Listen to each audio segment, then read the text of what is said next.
वैशाली राज्य की राज परंपरा में चंद्रावतंस नाम का एक पराक्रमी राजा हो गया। वह कर्मवीर था, वह धर्मवीर भी था।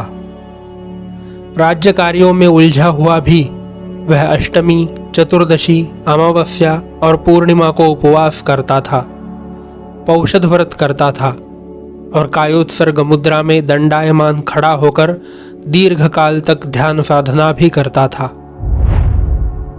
कीचड़ में खिले हुए कमल की तरह उसका जीवन संसार में रहते हुए भी निर्लिप्त था, निर्विकार था। एक दिन अमावस्या की अंधेरी रात्रि में राजा चंद्रावतंस राजमहल में ध्यान मुद्रा लगाए खड़ा था। अंधकार में महाराजा की साधना में कोई विघ्न न हो, इसके लिए दासी ने आकर दीप जला दिया। चारों ओर प्रकाश फैल गया। चंद्रावतंस की दृष्टि दीपक की लौ पर टिक गई। उधर बाहर भौतिक दीप की प्रकाश किरणें जगमगा रही थी और अंदर ध्यानदीप की आध्यात्मिक प्रकाश किरणें जगमगा रही थी। भावधारा आगे और आगे बढ़ने लगी। राजा ने मन में अभिग्रह रूप संकल्प किया, जब तक यह दीप जलता रहेगा मैं अपना ध्यान चालू रखूंगा।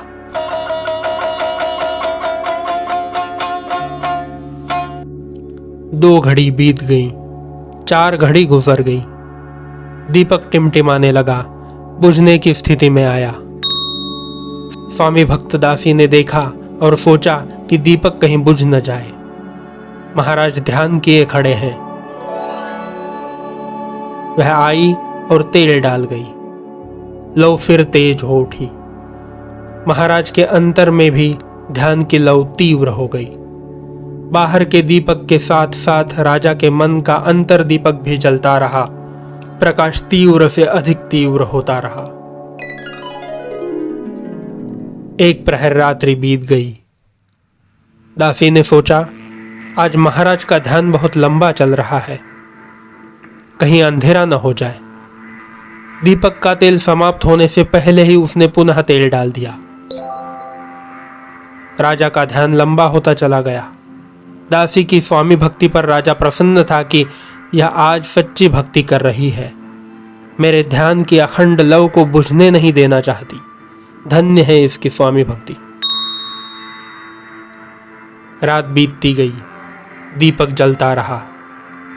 जब जब दीपक टिमटिमाने लगता, दासी हाथ में तेल पात्र लेकर तैयार रहती, दीपक में तेल भर देती। यूं रात भर तेल डलता रहा, दीपक जलता रहा। राजा की अंतश्चेतना प्रबुद्ध हो गई। आत्मा का अखंड नंदादीप भी जलता रहा। राजा ध्यान में लीन होकर उच्च और अधिक उच्च भाव श्रेणी में चढ़ता गया। ज्ञान चेतना का दिव्य प्रकाश जगमगाता रहा। दोनों ओर संकल्प की होड़ लगी थी। दासी ने जम्भाइयां लेते हुए भी बाहर का दीपक बुझने नहीं दिया।